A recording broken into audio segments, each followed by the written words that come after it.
Yes. In terms of the webinar series, Christine, was there anything else you wanted to add about No, your? I'm good. Thank you. So Christine and I decided that we wanted to create something just based of what we had experienced personally in our lives, but also in terms of clinically what we were noticing in terms of themes within the Asian American population.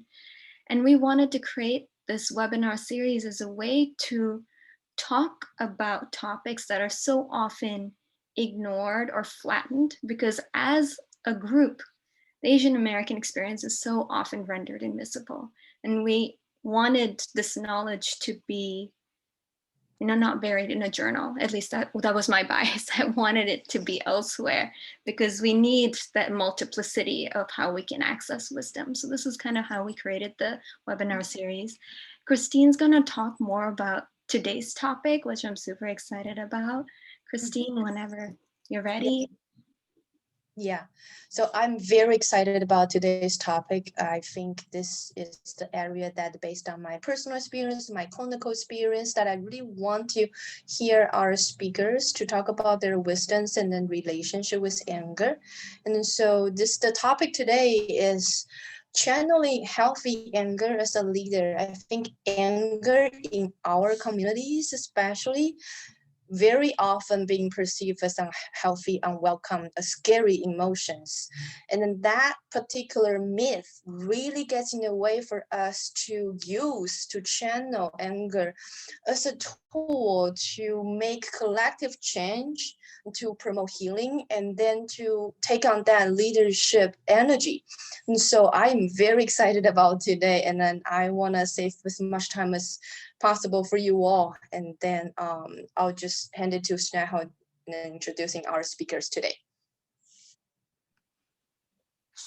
So our first speaker that I wanted to introduce is Dr. Karen L. Suyamoto, who is a professor of psychology and affiliated faculty in the Asian American Studies and Critical Ethnic and Community Studies program at the University of Massachusetts in Boston. She teaches doctoral and undergrad courses on race, culture, and mental health, psychology and social justice activism, and qualitative methods. Current research projects include a 2-book project focused on teaching and learning about race, oppression, privilege, and intersectional statuses, and projects focused on developing models and measures of resistance. Dr. Suyamoto has served as the co-director of the New England Center for Inclusive Teaching, the president of the Asian American Psychological Association, and the chair of the American Psychological Association's task force for the recently released guidelines for race and ethnicity in psychology.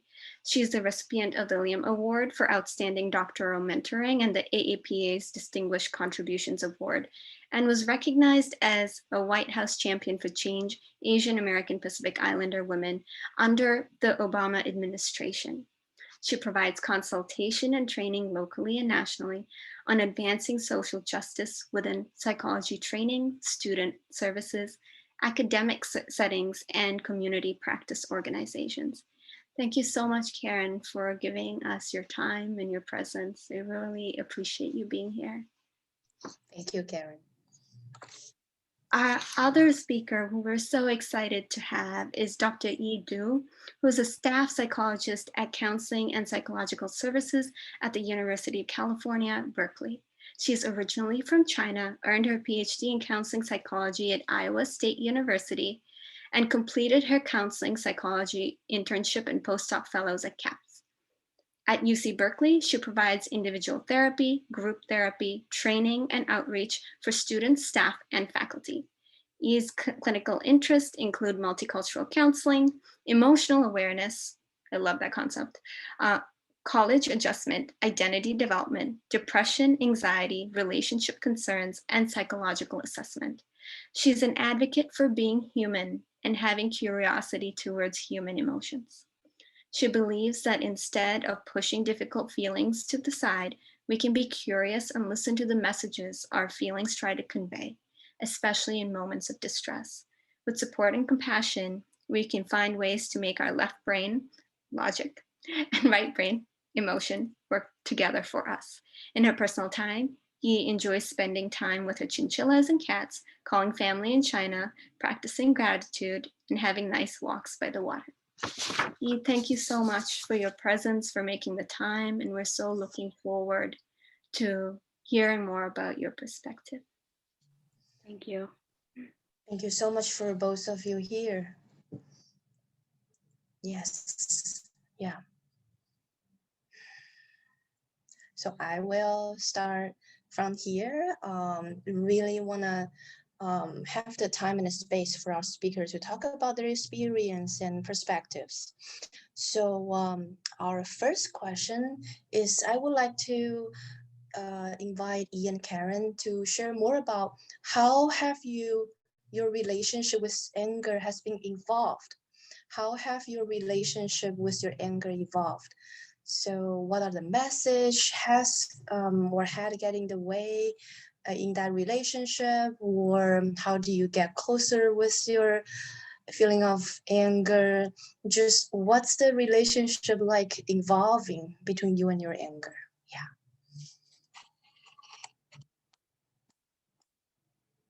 And then who would like to talk more first? I can go. Karen? Yes. Okay, sure. Yeah. This is a really good question because it really makes me reflect on my relationship with anger. And I was surprised as I was taking like notes, like what I want to say today, that actually takes a lot of turns. It's never clear, or in the beginning, especially. I don't think I think I'm still developing my relationship with anger. But definitely with more intention and clarity. But when I was younger, I grew up in China. I came to the US to study when I was 20. So the first 20 years, I grew up in China, and that's kind of what shaped my identity. There's so many messages thinking about when I was little, like around 6, when I started being a little bit more aware of what people are saying to me, about like my appearance, my facial expression, because I remember I wasn't so smiling. Like I didn't smile a lot, especially when I'm not talking to people. I normally just kind of hold a straight face, and I hear people tell me like, why you look so upset, and what are you upset about? And then when I was in elementary school, actually there are a lot of vivid experiences, especially when I was the first year and second year in elementary school. There's a lot of free expression of my anger in class or outside the class, but that was never received well. I remember I was actually telling Christine the other day, I remember when I was kind of just fighting with the person sitting next to me for some space, kids wanting to protect their territory. And then we kind of got into some fights, and we were just kind of hitting each other. And then the person sitting next to me was a boy, but the teacher saw our interaction, actually scolded at me, and actually asked me to go to the front of the class and basically shamed me for not acting like a girl. Which was really confusing to me, and I had so much anger. But I think experiences like that really give me a strong message, like as a girl, especially in the Chinese context, you don't create conflicts, and you have to behave like a girl, whatever that means. And over the years, I think I became more pleasing, right? Like I am aware of my facial expression. Like I have a smile on my face when I know people are looking at me. And I am very good at hiding my anger as a result. And over time, I think I'm even not aware of it. Like hiding is one thing, and completely not in touch with it is another. I think I've learned to kind of detach from it. But that's not good. And it definitely creates a lot of problems for me, because I'm realizing actually creates a lot of invisible or internal resentment, right? Like I'm actually, because anger, like I said in my bio, anger has a very important message. Often it's because my needs are not met. I need to be respected. I need to be seen as a human. And often I think when interactions I have with people give me the sense that I wasn't respected, I'm not in touch with that message. And I learned, because my default is to please, it's like overcompensating too. Like I'm feeling I felt angry, I can't express it, and I felt bad actually for feeling angry. So I overcompensate by being extra nice to the person. So overall, that pattern didn't work for me. So I think that's one of the things that drew me in psychology, is it's like, what do I do with something that I just have, but I don't know what to process, how to process it.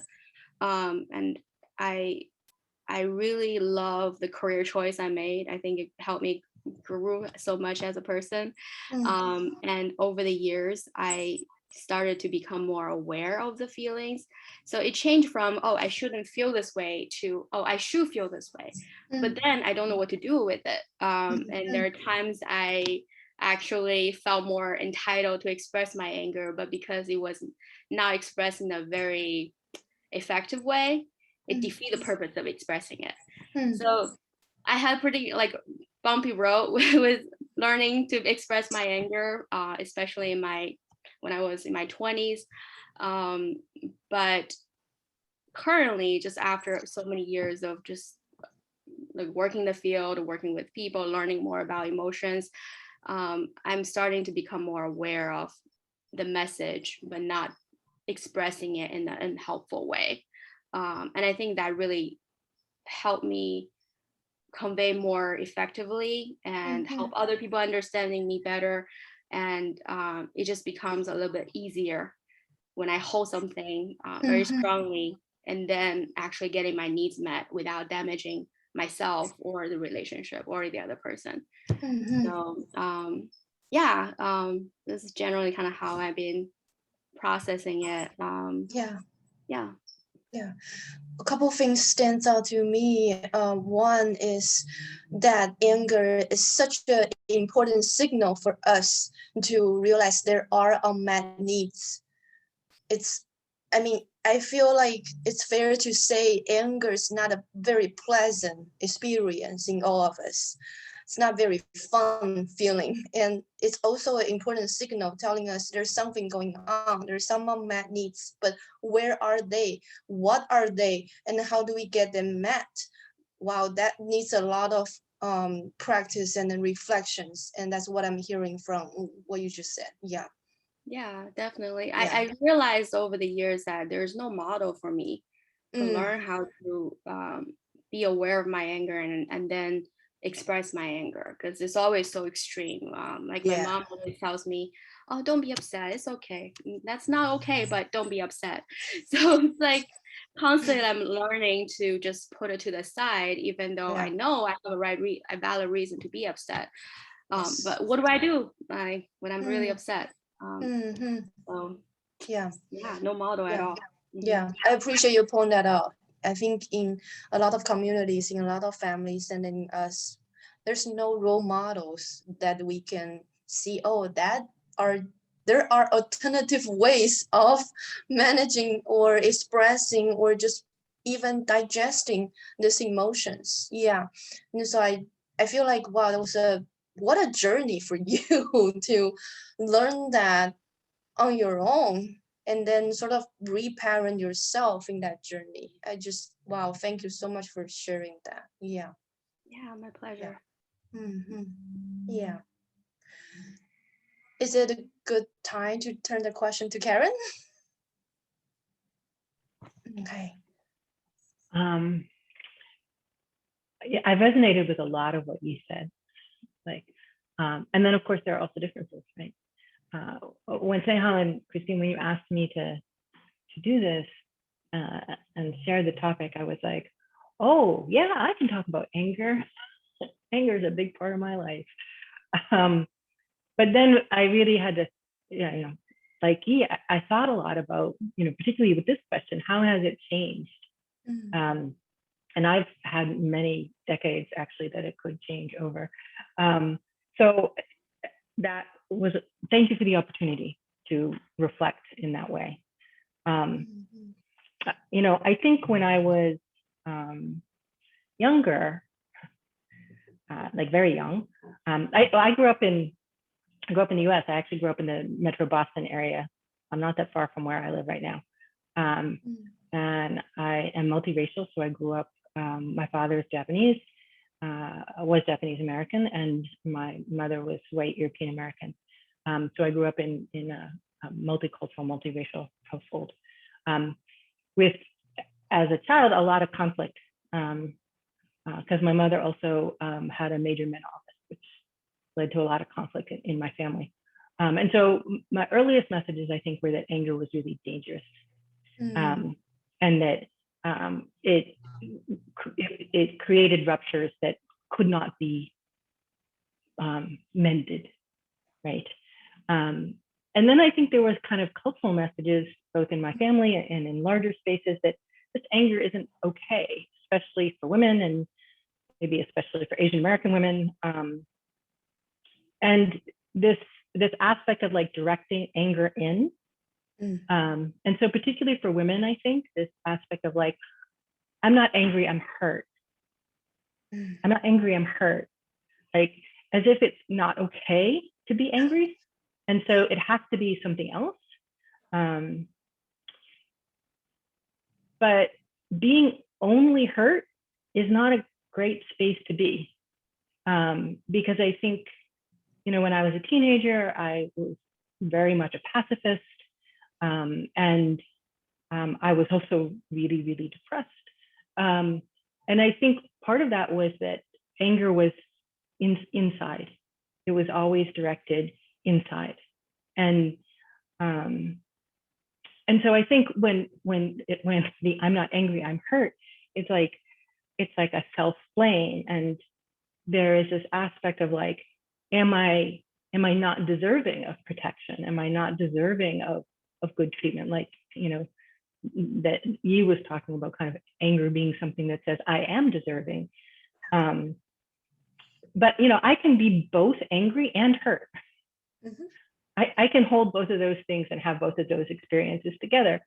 And so for me, learning to be angry, like externally angry, was a piece of learning to value myself, learning to kind of feel like I was entitled to be treated with respect and care, and that I was, rather than feeling like I was somehow deserving of pain, and so I just should be hurt, right? I also had this experience with a counselor pretty early, with a therapist,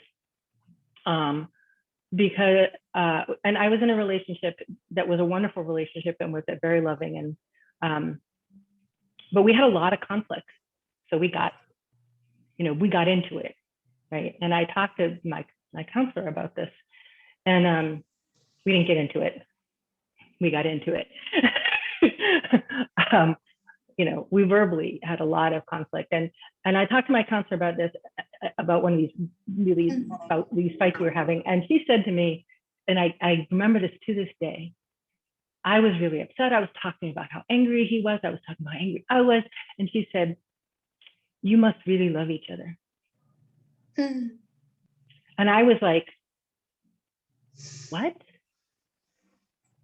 And she said, "You know, if you can be that angry, if you feel like this relationship can tolerate that level of conflict, you must really love each other and trust that you can hold that." And it shifted, and I have thought about that over many decades, about what a shift that is, to be thinking about conflict as something that is about growth, that is about trust, that is about being vulnerable and risk, and that anger is a piece of that, right? And that, like, trusting that you can be fully in your emotion in that relationship, and that person will still hold you and still love you. And so I think some of those things really led me to be thinking about later about that it's not the anger, it's what I do with it or how I express it that it's not the thing itself, you know.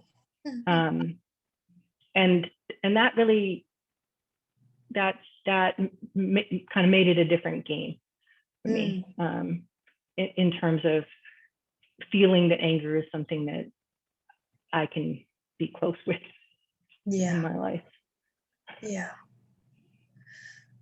I just feel very empowered. I don't know how you all feeling. I'm the one who's on mute right now, but I feel very empowered, especially when I hear Karen, you said that anger, it's not just I'm hurt, it's I'm deserving protection.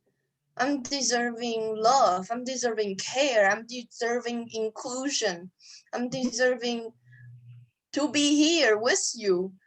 And I just feel empowered and liberated at the same time that yes, I am angry. When I'm excluded, yes, I am angry. Yes. Yeah. Yeah. You know, it's interesting that you use that word, Christine, because like, what does it mean to be empowered? Can we be empowered in a disempowering and oppressive space without being angry? Is that possible? Right? Is like having a relationship with our anger part of what it means to be empowered? Yeah. You know? Yes. Yeah. Yeah. So, yeah. I'm so glad I see people nodding with me. Yes. Yeah. Yes. Yeah. And especially when you were talking about this anger is, wow, how much you love each other. That is love. Anger is also a signal for how much we want to love, how much we want to grow together, how much we are negotiating and grow that trust in each other. Yes. Wow. Yes. Yeah. Yeah.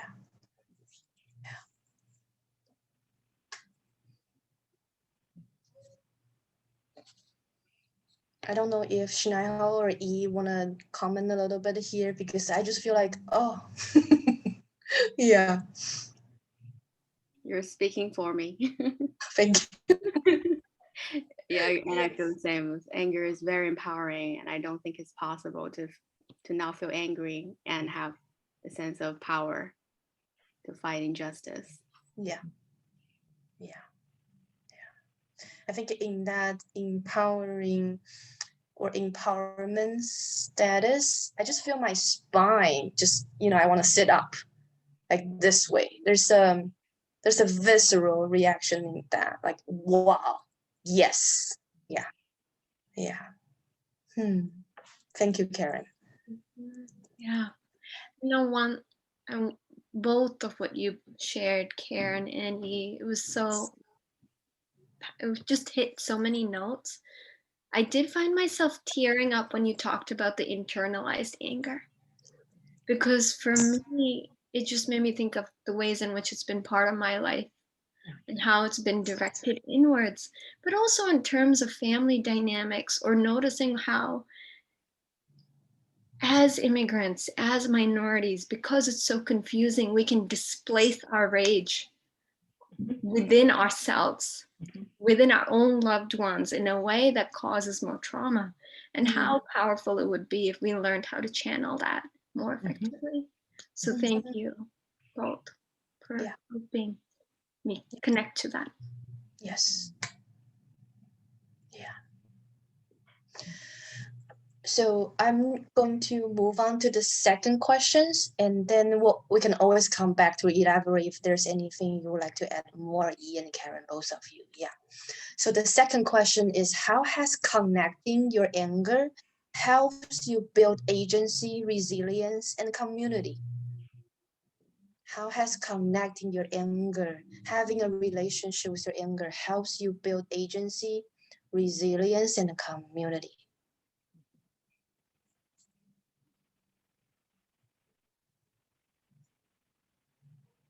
And who would like to speak first?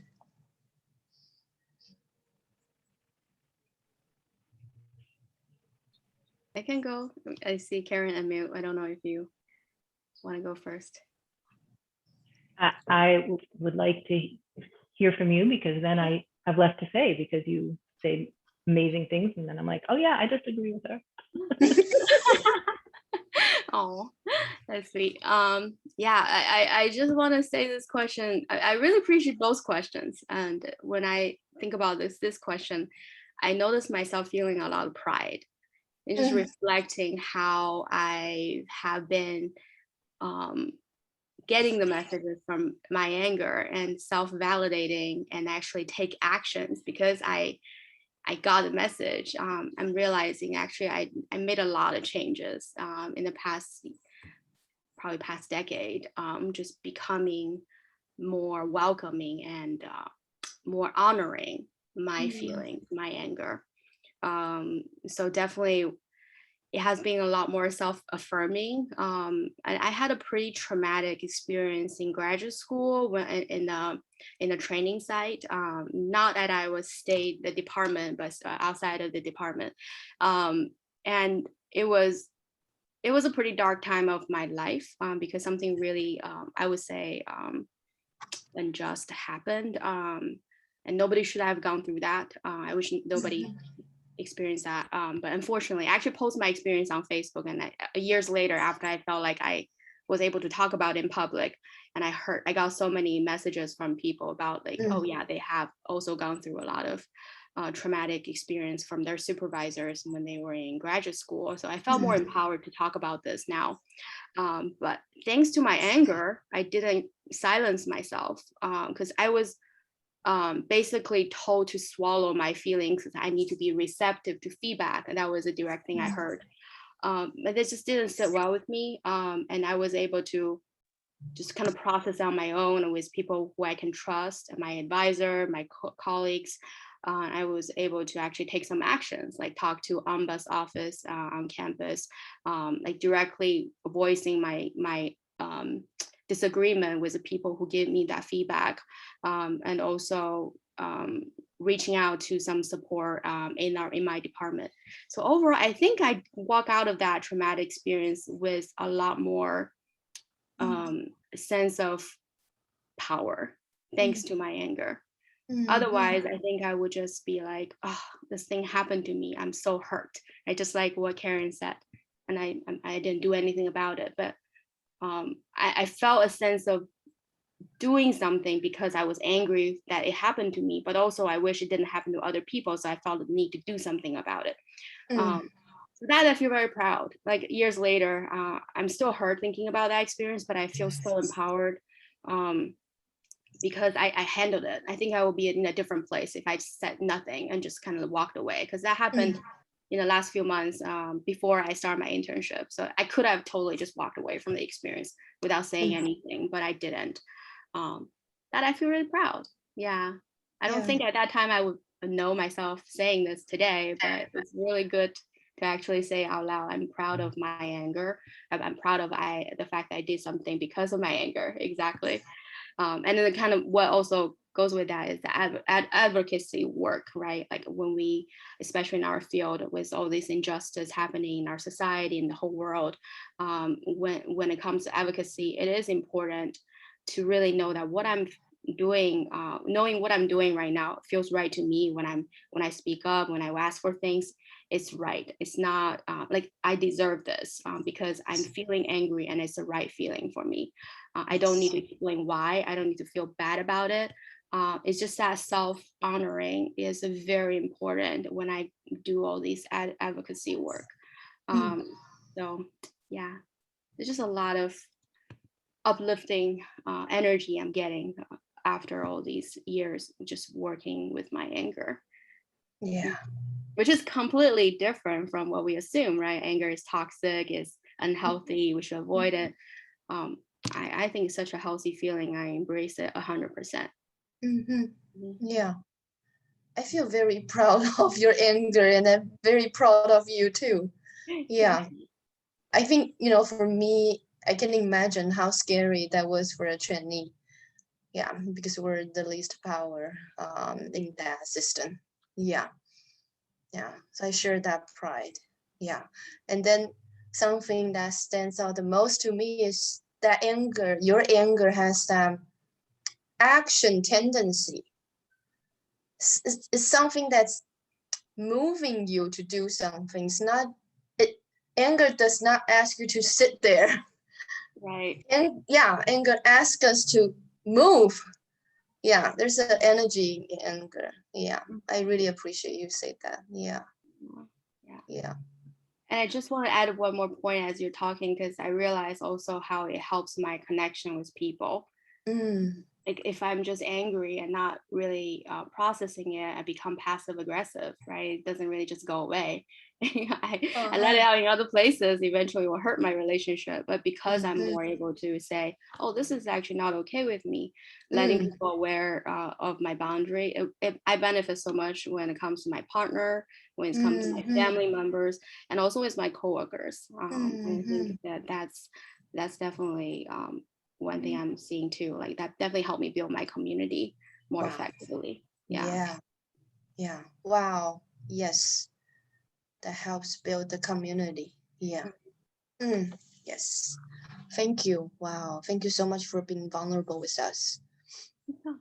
Yeah. Thank you for hearing me. Yeah. Yes. Yeah. It's a good time to switch to Karen.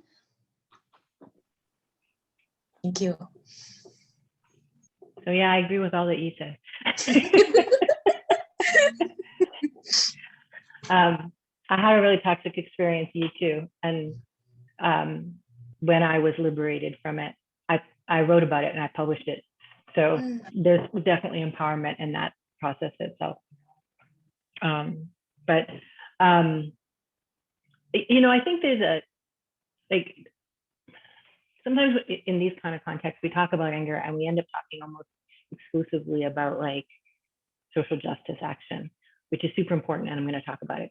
But I really appreciated that you also talked about kind of relationships and connections, and you know, because you know, I think the aspect of like personal anger, like I'm having a conflict with my friend or I'm having a conflict with my partner, you know, and I'm really angry, and you know, I think there is a piece of this that is sometimes that's about me.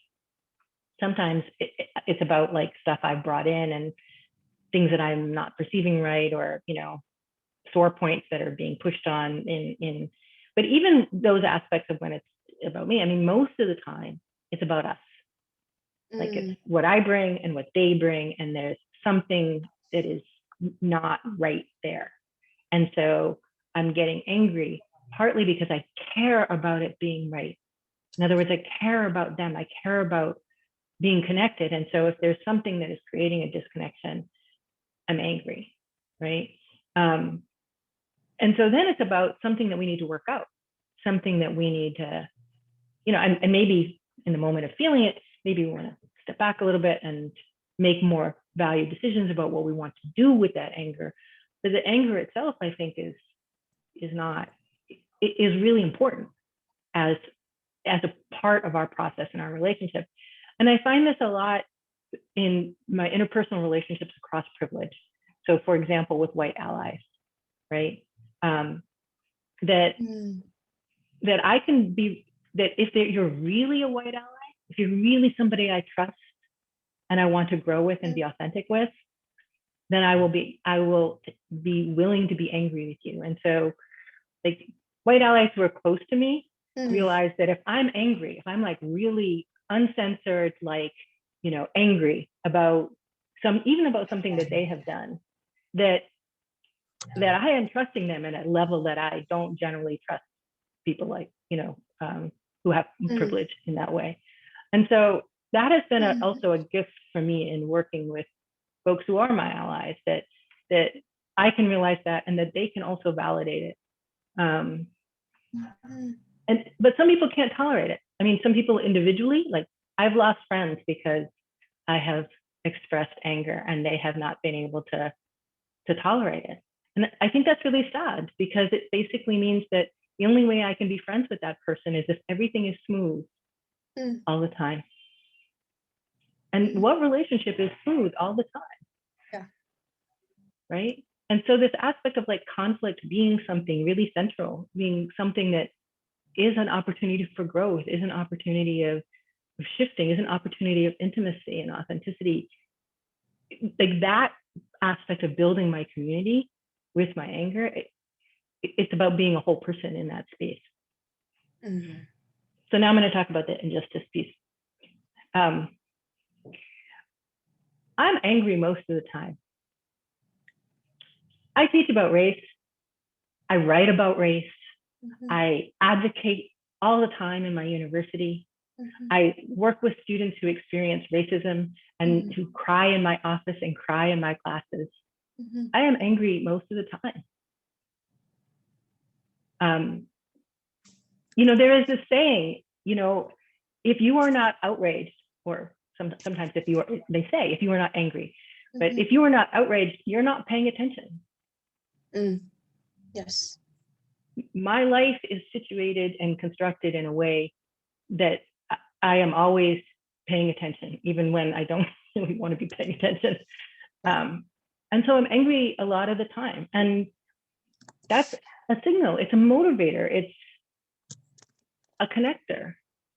I get angriest about social justice issues at this point in my life when someone else is being damaged.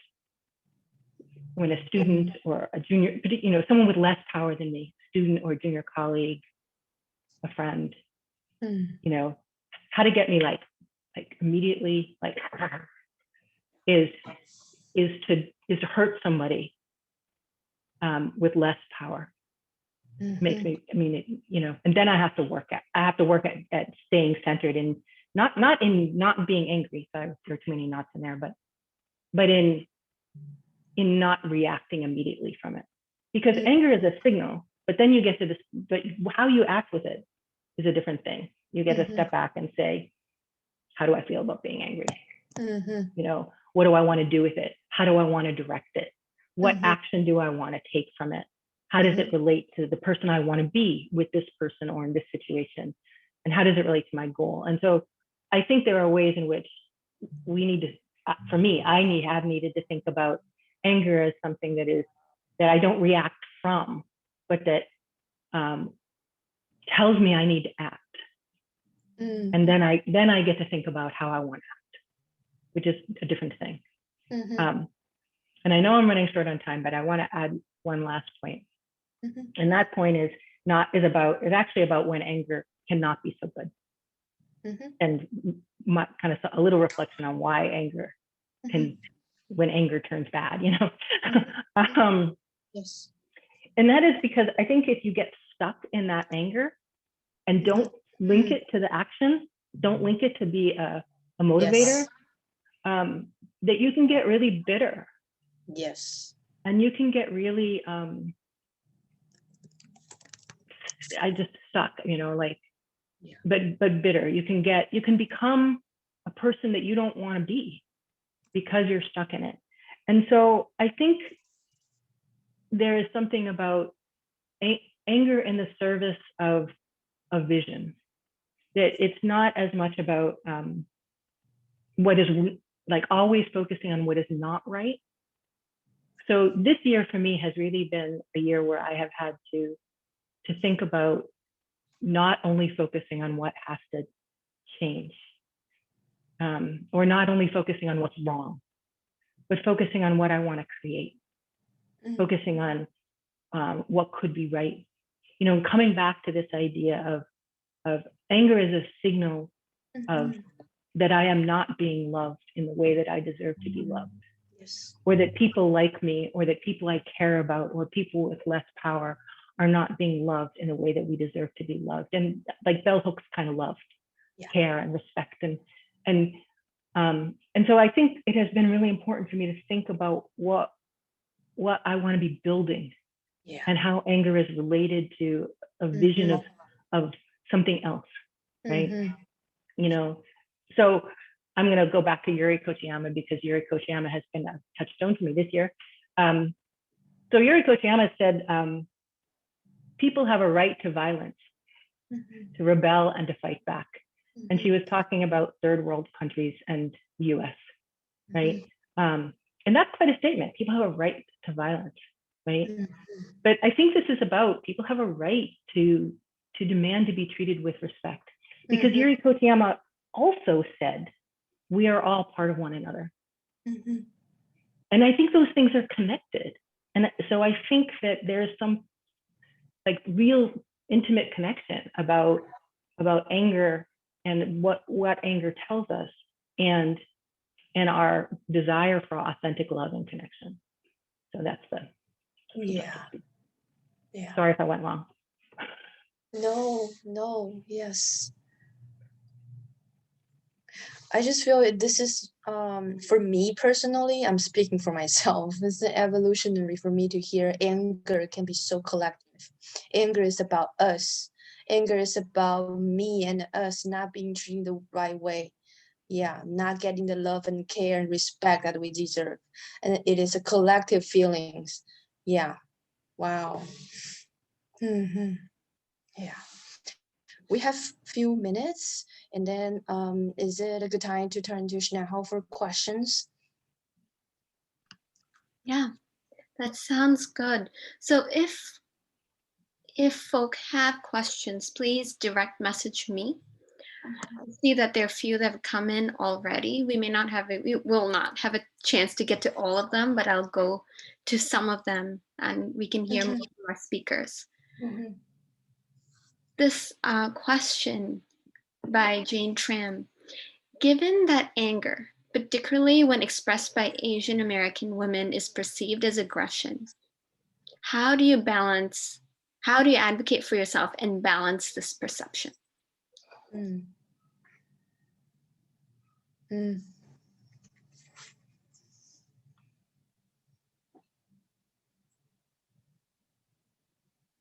This is a hard question. You know, our audience is not playing. I know. We're And I love hard question.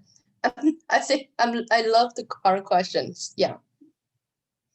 I can say something. I just don't think there's.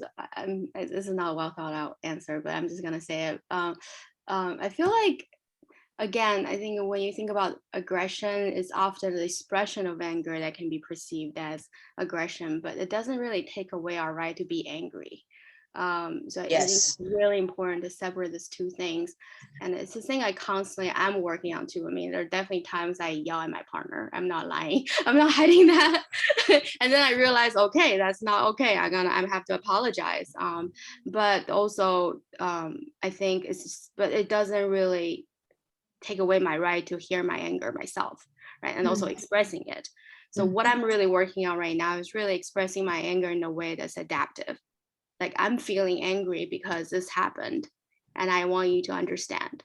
Because I'm realizing sometimes expressing anger in the aggressive way, it really doesn't convey the message.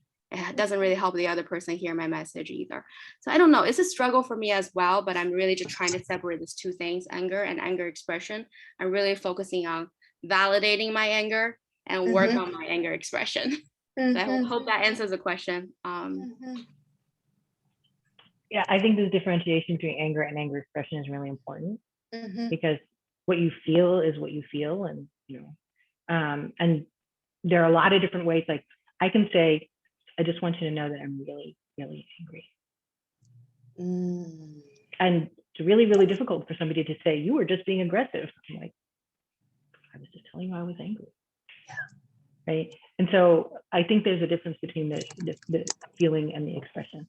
Now, sometimes, and then I can make choices about how I want to express it. Right. And I can also educate people about those choices. Right. I can say something like, I'm having a lot of emotional response right now.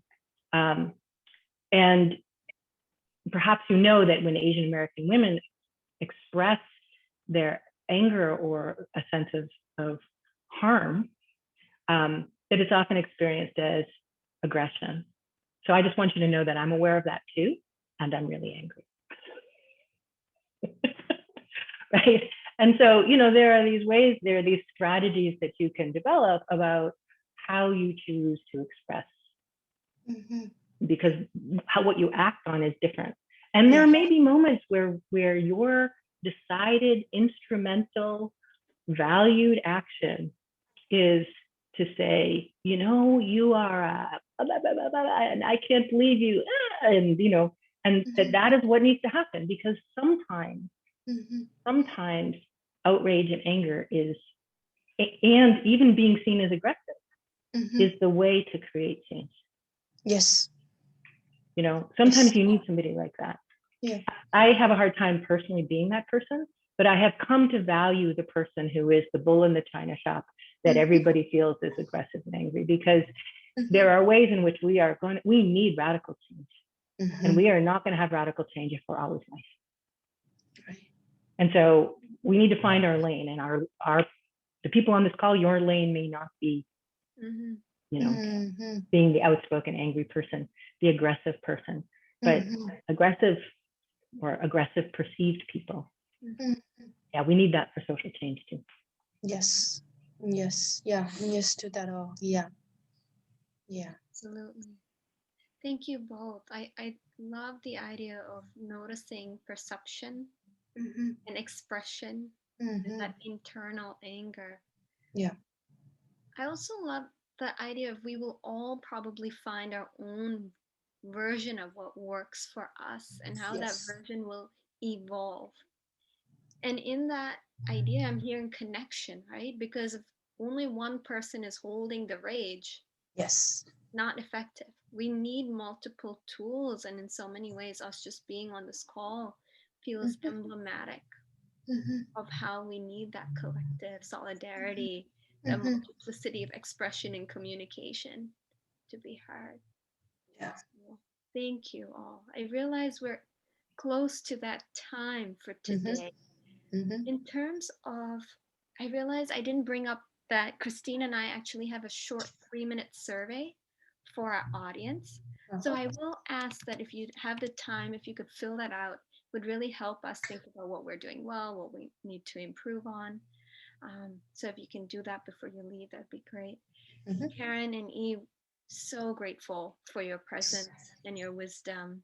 I mean, to offer so much in 14 minutes, each of you had 14 minutes, a lot of time. That is just absurd. So thank you. Yeah. Christine, is there anything else you'd like to add? I just want to express my gratitude again. Thank you so much for Karen and Yi share your wisdom. I myself learned a lot. I took a lot of notes here myself. And I have so much gratitude for you all to be here and sharing the space and then feeling that collective energy. And just really appreciate that. Thank you, everyone. Yeah. Thank you all. Yeah. Thank you for the collective energy and also the opportunity for me to reflect. So I'm really glad to be here. Thank you. I second that. And thank you so much to Snehal and Christine for organizing this. And not only this one, but the whole series. It has been such a gift to our community. I think, you know, like Jay Haddenham's question about being invisibilized and even because we're such a minority, I think your series is a gift to us in resisting that in a way that's really important. So thank you both. Oh, thank you. Thank you. And our series will be on YouTube. Yes, it will. Maybe we should put that in the chat box. Yes. But thank you all. Yeah. Really appreciate your time and hope you have a good rest of your day and evening and that it's nourishing for you in the way you need. Yeah. Thank you, everyone. Thank you. Yeah. Bye. Bye.